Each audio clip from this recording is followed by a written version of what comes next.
Hi guys, my name is Crystal and I run Dreamline Design Patterns on Facebook where I make cloth minstrel pad patterns, and I'm going to be sharing my knowledge with you guys starting with basics.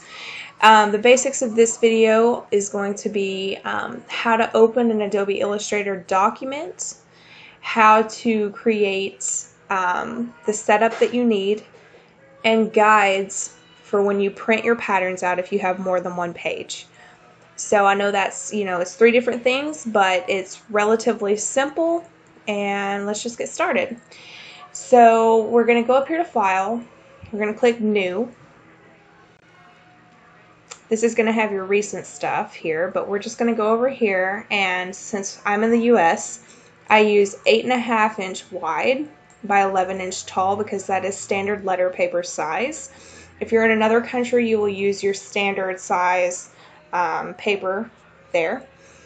And the orientation is going to be portrait orientation, which is the up and down. Artboards, if you only need one, which means your pattern will fit on one piece of paper, then you're done. You just click one artboard and click create. However, I'm going to show you the 2 artboards because that is more complicated and I want to make sure you guys know how to do that. So we're going to go down here to more settings. I don't mess with the name until I save it. I do 2 artboards. I don't ever use more than 2 because all of my pad patterns will fit on 2 pages. We're going to go down here, or right here, to arrange by column, which means it's going to go straight up and down. Spacing is important. I use a spacing of -1 inch, and what that means is my pages are going to overlap by 1 inch. So when they're printed, they will have overlapping areas so that they can be aligned and taped together to be cut out. I'm using letter size. That's pretty much all you need on this. Click Create Document. The very first thing that I'm going to do with setting up this, because we've created it now we want to get it set up to work. You're going to click Control R for your ruler. That's going to pull up your ruler along the top and side. I also recommend going to View, Show Grid. It just makes it easier when you are creating your original shape, when you're aligning things. I just like to have it on. So from here we have created the document, we have set up the document to get ready to work. Now we are going to create our guide, which, like I said earlier, serves the purpose of making sure our pages line up properly when we print our patterns out with minimal confusion. So we're going to go to Line Segment tool here, click that, click somewhere on the document. The length should be 8.5 inches wide. We're going to click OK. The angle should also be 0, by the way, to give you a straight line here. Now it's there, but we want it in the middle of the page so that it aligns with our paper. So we're going to go up here to this section here. Click Horizontally Align Center, and it has aligned it with the center of the page. There's no guesswork of did I get it perfectly aligned. It's just already done for you. That's one of the many things that I love about Illustrator, is that it does most of it for you. You have to come up with the initial design, but once you do that, Illustrator will pretty much do it for you. You just have to tell it what to do. So we're going to use the hotkey V to pull up our selection tool, or you can just click up here.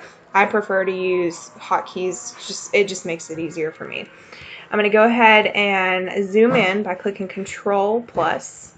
If you're using a Mac, you can trade Control for Command and things like that, but I use a Windows computer. So we've got it blown up. We're going to pull this down to the middle here where it lines up with the 1/2 inch mark here. I just like it there. It's neat, simple, and the pages align perfectly, so I'm going to click it. I'm going to start dragging it, but I'm going to click Shift, and I'm going to pull it down until it meets that 1/2 inch mark. That's halfway between each page here. Now I'm going to take that stroke up to 2, right up here at the top left, stroke 2. Now we're going to that would be okay, but I like to make sure that it's as simple as possible. So I'm going to click rectangle tool, click, use the 1/2 inch by 1/2 inch, and that gives me a 1/2 inch square. I'm going to go up to the top left again, and this is your fill, this is your stroke. I'm going to go to the fill and choose a light gray. That's just personal preference. Now I'm going to click V again to bring back my selection tool. I'm going to rotate this and click shift. That's going to give you the perfect angle. Now I'm going to align this, horizontally align center again. I'm going to click V to bring my selection tool, and I'm going to drag it while pressing shift down to that line. What that does is when it prints out, both pages will have this line and diamond printed on them. I cut my second page at this line and align it with the line and diamond on the first page, and I tape it. I tape it all the way over the edges of my patterns to make sure that when I cut it out I don't have any like jagged areas on the sides. Now from here, what I like to do is just name it guides and then just lock it. That locks it in place so you don't accidentally move it or anything else. You'll click create a new layer, and then you can start working on that layer. So my next video is goodness, I can't talk. My next video is going to be about the essentials, the tools that you need to know how to use to make cloth pad patterns. My tutorials are going to be specifically for cloth pad patterns. However, they can be used in a wide array of ways for other patterns as well. But for the purposes of my channel and my videos, it will be to make cloth pad patterns. This is something that's been highly requested via PM on Facebook and in my group. People want to know how to make their own patterns, and I am more than happy to share that information with you guys. So I hope that this was as simple as possible. If you have any questions, feel free to comment below. I will link my pattern group as well in the description box. And that's it, guys. Bye.